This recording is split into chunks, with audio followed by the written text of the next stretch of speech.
Hello and welcome to another great episode of Being Well, a program that strives to bring consciousness and awareness to humanity and wants to make a positive contribution.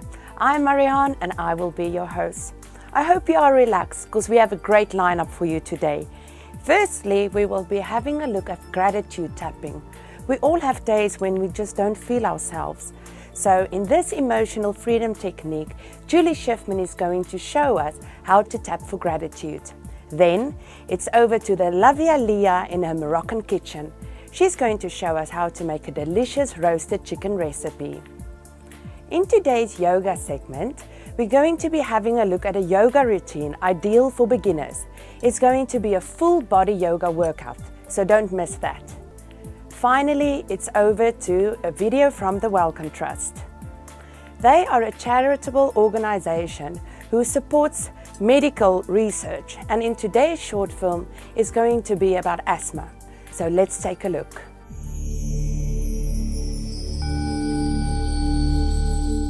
For some reasons, people think that it's happy people who are grateful, but this is not the case. It is actually grateful people who are happy. People who are grateful see a gift in every opportunity. The struggle ends when gratitude begins. Listen to what Julie Schiffman has to say about tapping for gratitude.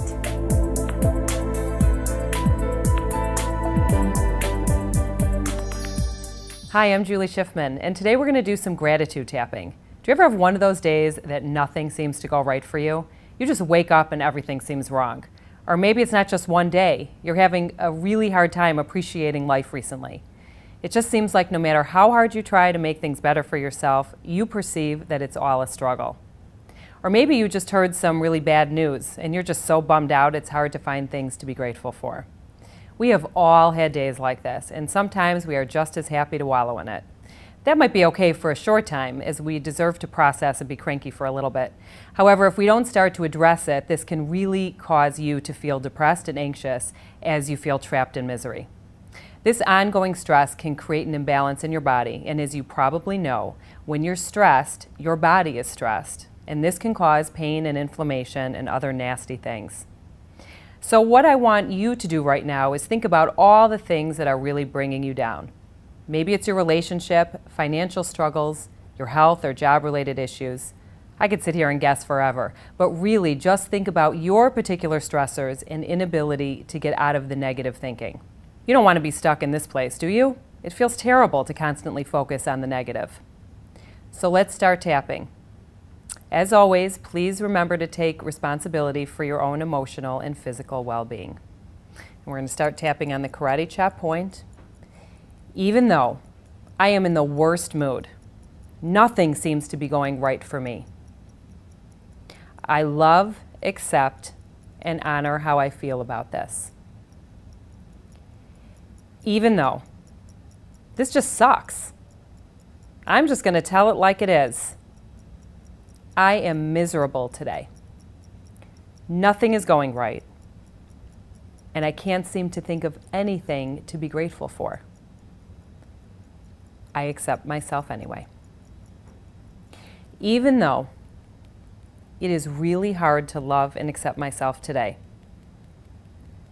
I'm just having a hard time accepting anything and anyone. The truth is, everyone should just stay out of my way. I choose to just acknowledge how I feel, and that's okay. I'm sure I can find something to be grateful for. And we're going to tap through the points. This is a really bad day. Nothing seems to be going right for me today. I just woke up in a bad mood, or maybe I heard some bad news. Just stay out of my way today. Nothing good can come of this day. I feel sorry for anyone who looks at me the wrong way. This day sucks. I just feel miserable. It really can't get any worse, can it? I am at a very low vibration today. dark and gloomy. What are you smiling at? That's what I feel like saying. I can't seem to find anything to be grateful for today. I don't like this feeling. I feel angry, resentful, kind of depressed. Feels like it's all a struggle today. And it feels impossible to turn this around.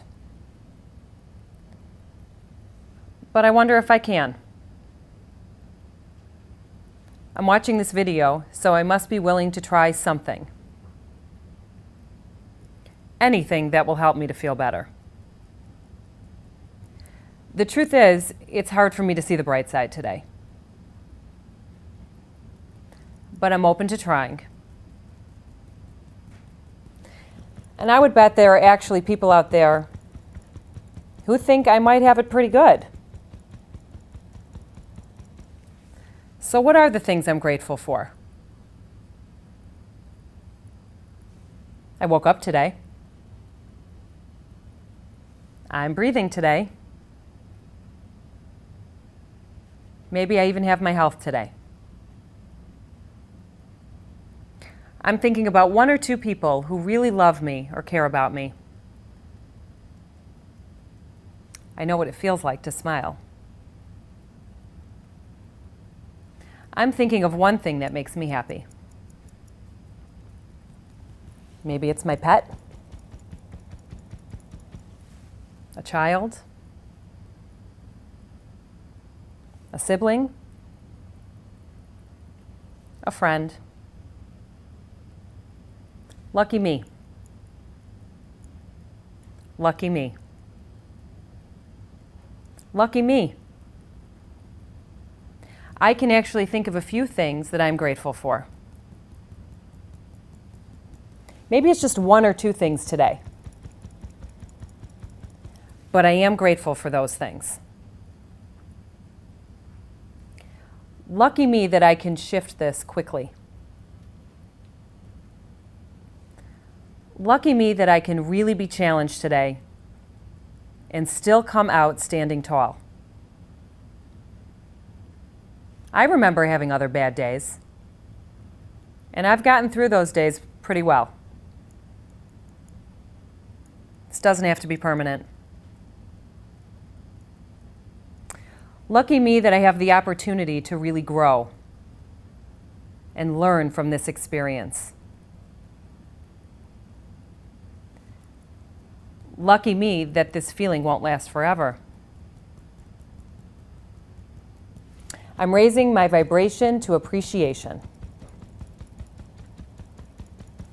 Appreciation for all the things in my life that are going well.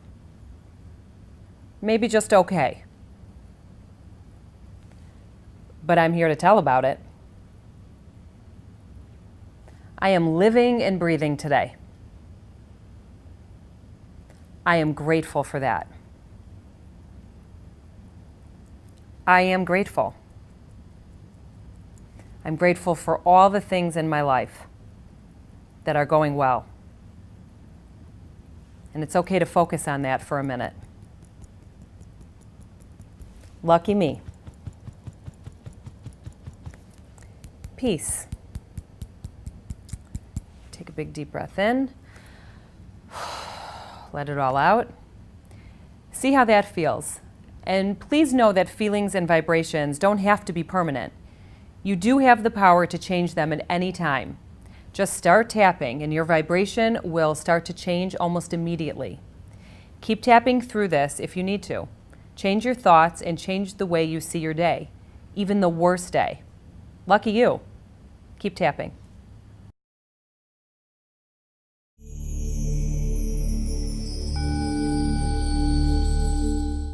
Hello and welcome back. The lovely Aliyah is going to show us how to make Moroccan roasted chicken. This recipe do take some time to prepare, but it is definitely worth it.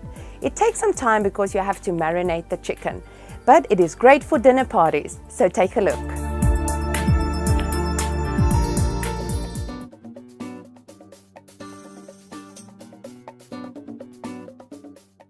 this is Aliyah and welcome back to Cooking with Aliyah, the show that brings you the flavors of Morocco. My childhood friend Reem has an amazing chicken recipe. It's called الدجاج مقلي محمر. In Moroccan, djaj means chicken, مقلي means fried, and محمر means roasted. What we're going to do is take a whole chicken, marinated in an amazing flavorful sauce. Then we're going to cook it with a little bit of olive oil and onion, that's the مقلي part. Then we're going to broil it in the oven, and that's the محمر part. The recipe is amazing. The chicken comes out soft, juicy, flavorful, tasty, whatever you can imagine about the perfect chicken recipe. I'm salivating just thinking about it. The video is long, but that's not because the recipe is difficult. I wanted to make sure that every step is clear. There are a couple of things that you can skip. So the chicken is covered with caramelized onions. You can just skip the caramelized onions if this is too long for you, and just serve the chicken as is with bread, rice, or vegetables. The longest part is marinating the chicken. So if you can, prepare the chicken the night before, let it marinate overnight, and then serve it the next day. It's perfect. To get my written recipe, go to my website at cookingwithaliyah.com. Also, you can check me out on my Facebook. I'm very active on my Facebook page. And if you have an iPhone, don't forget to download my free iPhone app, Cooking with Aliyah. One more thing, if you don't want to miss any of my upcoming recipes, don't forget to subscribe to my YouTube channel. So let's start! Here I have a 3.5 pounds chicken, which is around 1.5 kilos. And first I'm going to clean the chicken so we get rid of that chicken taste, aftertaste that you can get when you cook the chicken. Put it in warm water, then add 1/3 of a cup of fresh lemon juice. And then using salt, I'm going to rub the chicken.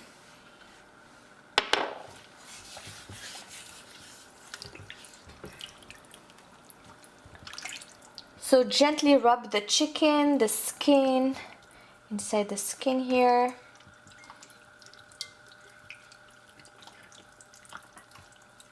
And actually, it's true, when you massage the meat a little bit like this, it gets tender. So give it a good massage. Place the chicken in a sieve over a bowl and let it drain from the water, and in the meantime we're going to prepare the sharmoula. For the sharmoula, I'm going to use 1/4 of a preserved lemon.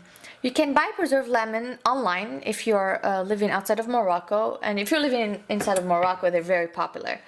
If you don't have preserved lemon, you can just replace it with 2 tablespoons of lemon juice and increase the salt, which I will talk about it later. So now I'm going to take the pulp of the lemon,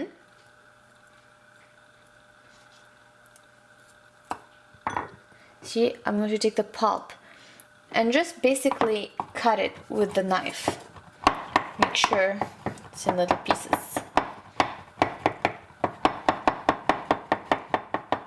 For the spices, we need 2 teaspoons of ground ginger, 1/4 teaspoon of black pepper, 1/4 teaspoon of ground turmeric, 1/2 teaspoon of salt, and a pinch of saffron. And if you don't have saffron, you can omit it. But it really brings a different flavor. The saffron threads are just amazing. For the salt, I'm using 1/2 teaspoon of salt because I'm also using preserved lemon in my sharmoula, and preserved lemons are very salty. So if you are not using preserved lemon, only lemon juice, you can increase the salt. Place the spices in a bowl, add the preserved lemon pulp, 2 tablespoons of olive oil, 4 garlic cloves crushed, and just a little bit of water. And that's it. Mix all the spices together. Now we're going to cover the chicken with the marinade. And we're going to spread it all over the chicken, like this. Also take some of the marinade and place it between the skin and the chicken here. Cover the bowl with a plastic wrap and place the chicken in the fridge for at least 1 hour, so it needs to marinate. If you can leave it overnight, it's even better. So the longer the chicken marinates, the softer it will become. Also, what we could do, which is really cool, is Place the chicken in a plastic wrap and cover it very well. Then you can freeze it with the marinade. And when you're ready to cook it, you just bring it out from the freezer, thaw it, and then cook it.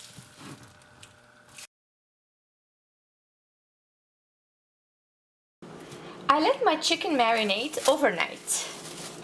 So this way it absorbs all the spices. I removed the chicken from the bowl, and you see the sauce in here. Don't throw it. We're going to use it to cook the chicken, so keep it on the side for now. Now I'm going to show you how to toss a chicken. Basically how to put the legs together. This way the chicken is compact and it cooks evenly, like this. You can toss it with a thread, but I don't have a thread today. So all you have to do is look for the membrane here and put a hole. So see, I put a hole in the membrane. What I'm going to do is take the leg across the hole and insert it in the hole, like this. And then take the other leg and force insert it in the other leg, this way. See? It's like a yoga position.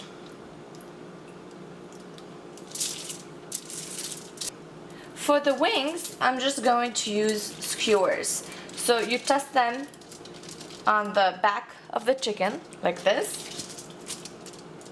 And then I'm just going to fix them with a skewer.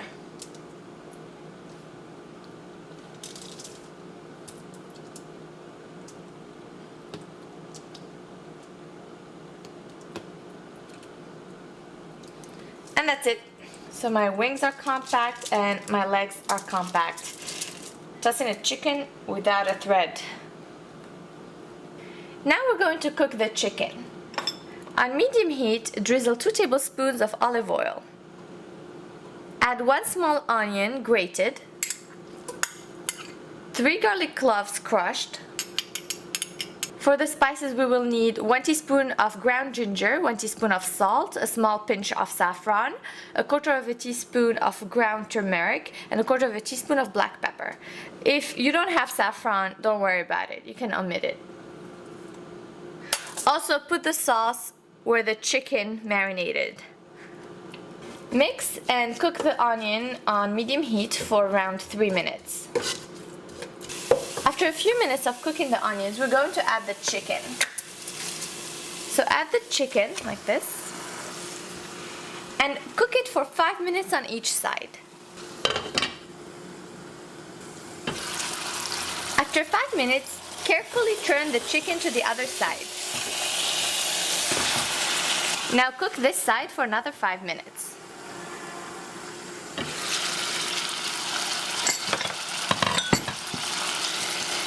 This is the mqalli step, which basically we're frying the chicken a little bit with the olive oil and the onions. Now I'm going to turn the chicken on its breast because the breast takes longer to cook than the back. Add a bunch of fresh cilantro. Then add cold water until you cover half of the chicken. Cover your pan and cook the chicken on medium heat for around 20 minutes on this side. Then we'll turn it around and cook it on the other side. Check on the water level from time to time. There should always be a level of water for the chicken to cook.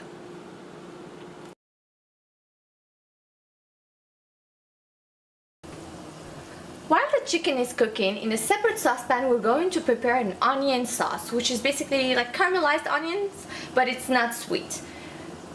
Add 2 tablespoons of olive oil. Add 3 large onions, grated. For the spices, we're using the same spices as the chicken. 1 teaspoon of salt, 1 teaspoon of ground ginger, 1/4 teaspoon of turmeric, and 1/4 teaspoon of black pepper.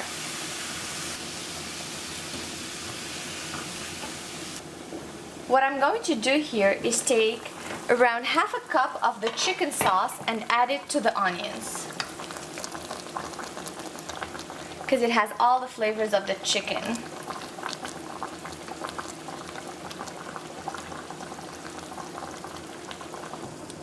As you can see, we have enough liquid here to cook the onions. We don't need much because the onions will release their own liquid.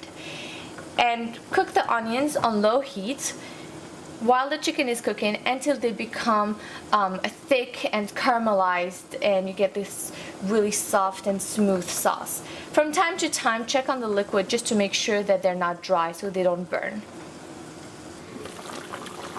After 20 minutes of cooking the chicken in one side, we're going to flip it and cook it on the other side.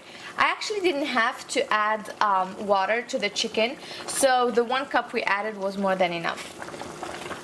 So we'll cook this side for another 20 minutes.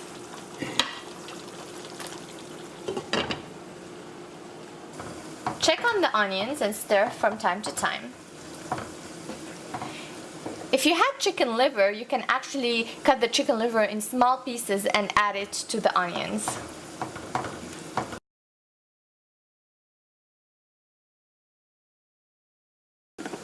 Here I have 1 teaspoon of Dijon mustard and 2 tablespoons of vegetable oil. We're going to mix them, and then we're going to brush the chicken with this mixture before baking it. It will give it a beautiful color and also flavor. My chicken is ready. It took me around 45 minutes to cook it, but I also marinated it overnight. So the time of cooking may depend on how long you marinate it, because it gets softer as we marinate it. Now put the chicken on a baking pan and put the chicken breast on top and brush it all over with a little bit of the mustard mixture we made.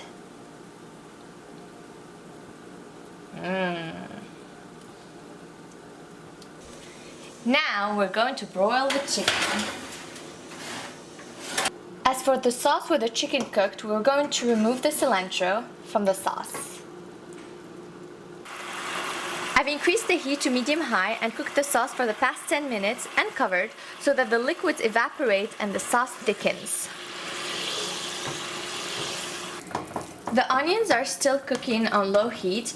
It's been 45 minutes, and taste them. That's when you realize if they're ready. They will not have a raw onion taste, and they will have this very smooth and velvety taste of caramelized onions.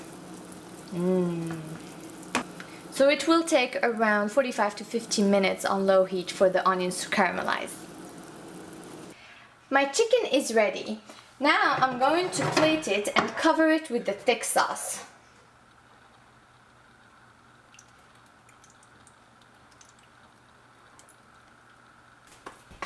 Then I'm going to top it with the caramelized onions. Serve the chicken immediately with Moroccan bread or crusty French bread. Bon appétit!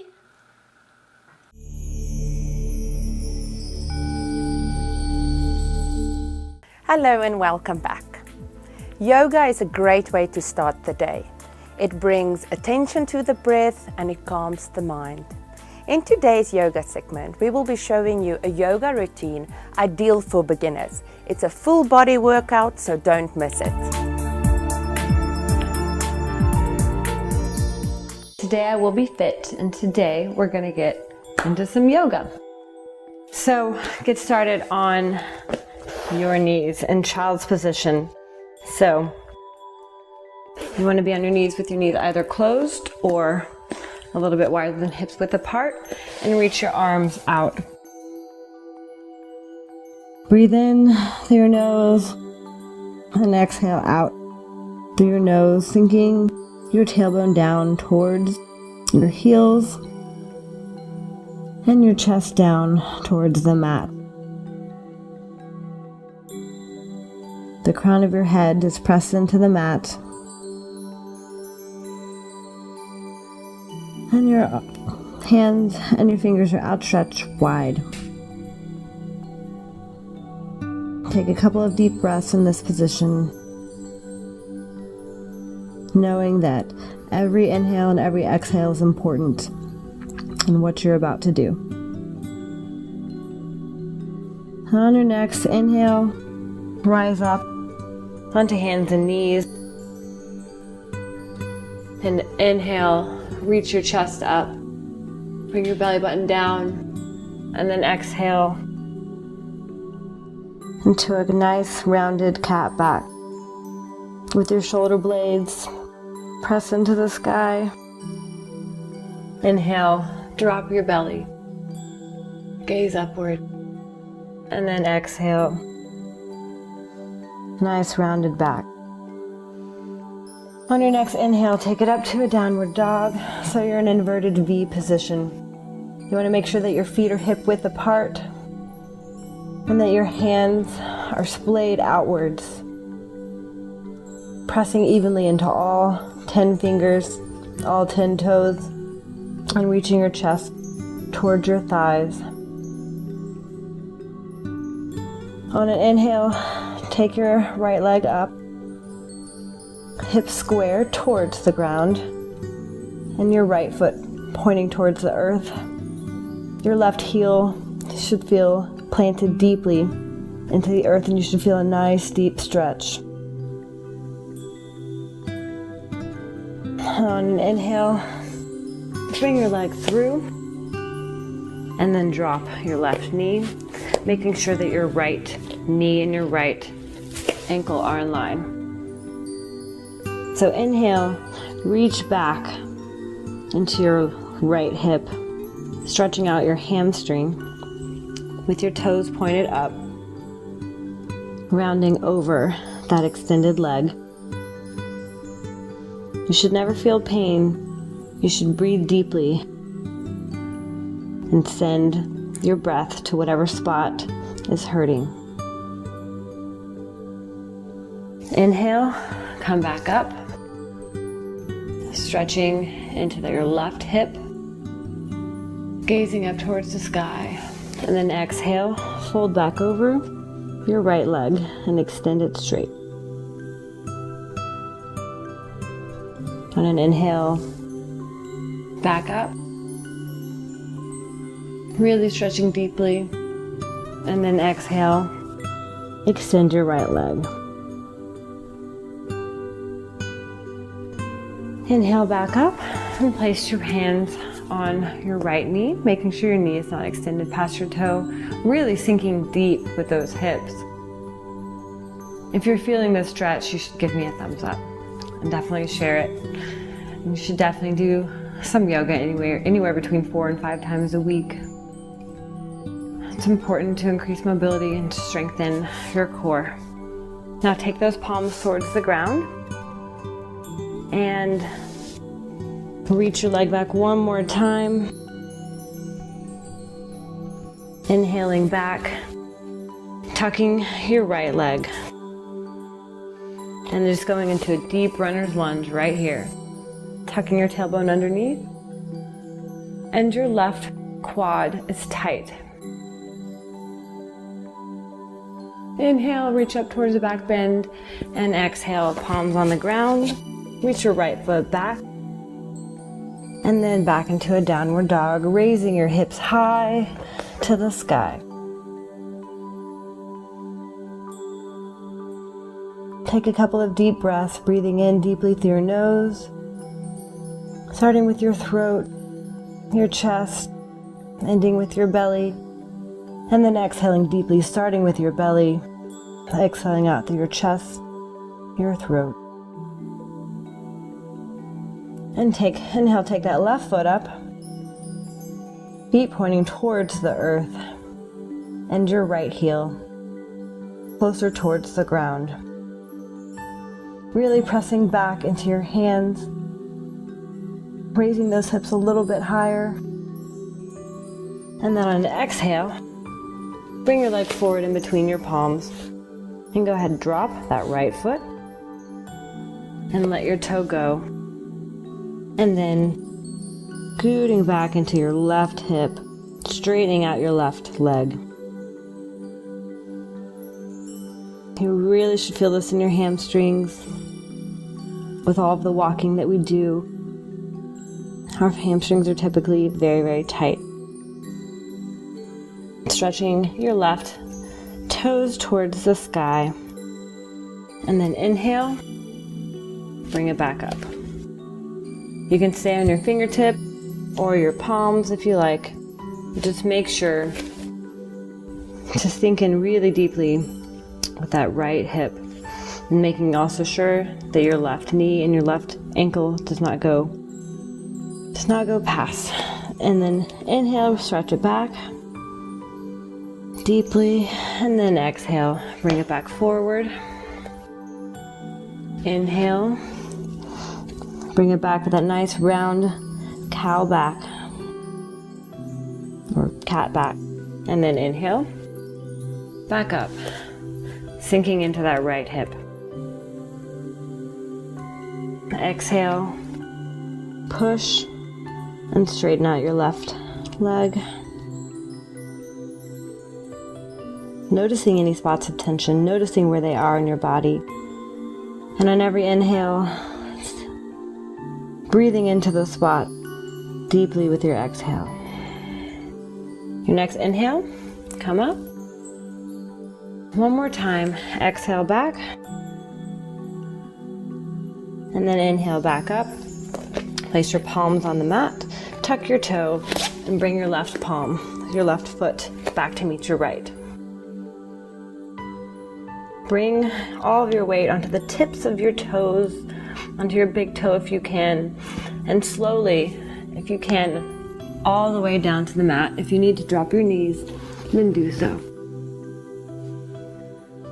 We'll work on our lower back a little bit. Take your palms underneath your shoulders, raise them about 1 centimeter or 1/2 inch off the ground, and then inhale with only the strength of your back.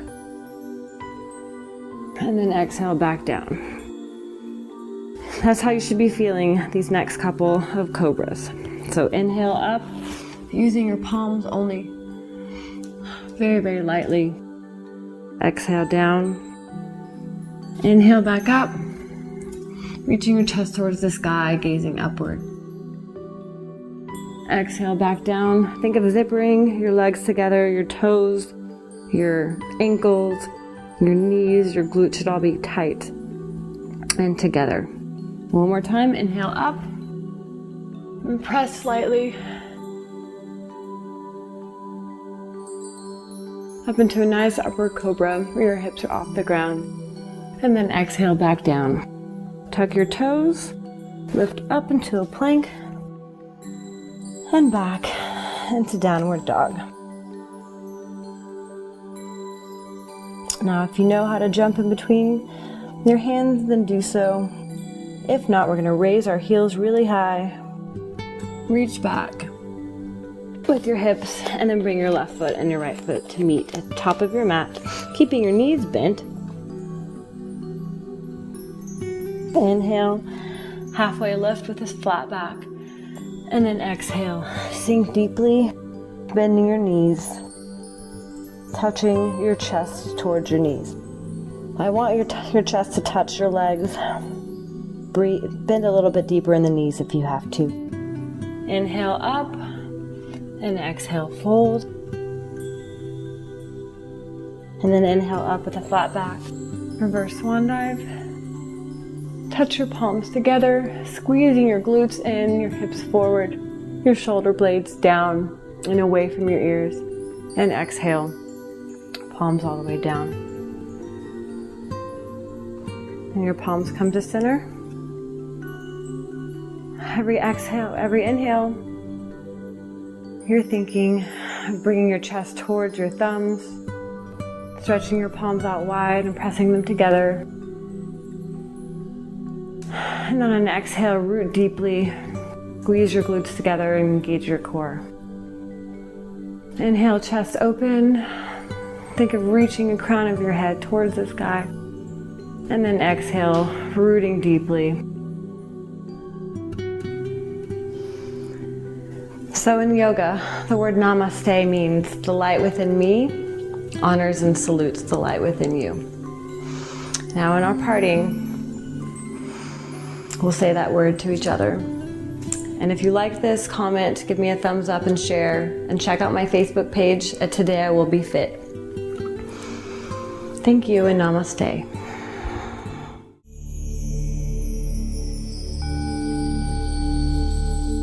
Hello and welcome back. 1,000 people die each year of asthma in the UK. Asthma is caused by allergens in the environment. The Wellcome Trust is a global charitable organisation in the UK. And with their funding and the undying spirit of a dedicated team of doctors, they have found a possible cure for asthma. In the next short film, we'll be taking a look at the progress that's been made about a possible allergen delivery inhibitor. Take a look.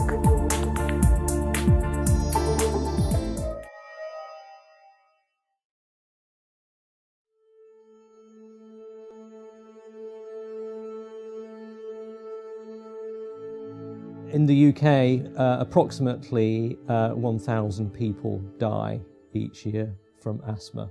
That equates to 3 deaths per day, or approximately 1 person every 7 hours. It's caused by allergens in the environment, the major one of which is a little animal called a house dust mite. It lives in soft furnishings and produces fecal pellets which we inhale and which cause people who are susceptible to develop allergic rhinitis and eventually asthma. Our research has been interested in understanding the molecular basis of allergenicity, and one of the key breakthroughs was the discovery made quite a long time ago now that the major house dust mite allergen is a proteolytic enzyme. The key observation that we made in our early experiments was that the tight junctions, these specialized intercellular adhesions found in cells that line the bronchial tubes in the lungs, are actually dissolved by the proteolytic effect of the allergen. And that is, it seems, a key step in the initiation of allergy. The drug discovery program that we have been running with funding from the Wellcome Trust Seeding Drug Discovery Initiative has targeted the peptidase activity from the principal house dust mite allergen. This is really the first time a small molecule based drug discovery approach has been directed towards one of the principal causes of allergic asthma. We've made tremendous progress. Since the instigation of the SDDI funding from the Wellcome Trust, we have taken it through the entire milestone structure, from milestone 1 all the way through to milestone 3. There's been lots of different hurdles along the way, but we've managed to overcome pretty much all of them. In so doing, we have brought the project from its infancy to a stage now where pharmaceutical companies are becoming interested in the product that we have. We are developing a drug which, if you like, attacks the agent, the allergen, which causes the disease in the first place, rather than trying to alleviate symptoms. We have data on file which actually shows that the compounds can actually prevent the development of allergy in experimental models. And that suggests that these experimental compounds, if they continue through development, might ultimately become medicines with a very interesting profile for disease modification in a way that no existing medicine can actually target at the moment. I've spent a lifetime in scientific research, which I suppose I regard as a hobby and an indulgence, and it would be wonderful now that I'm coming towards the end of my career to be able to say that I've actually helped people. That would be a major outcome for me.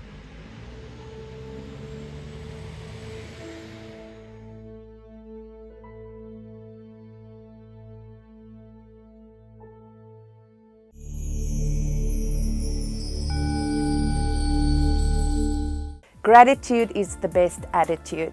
Every day is a gift, that's why we call it the present. That is all for today. Remember to follow your passion and lift your bliss. See you next time. Take care and be well.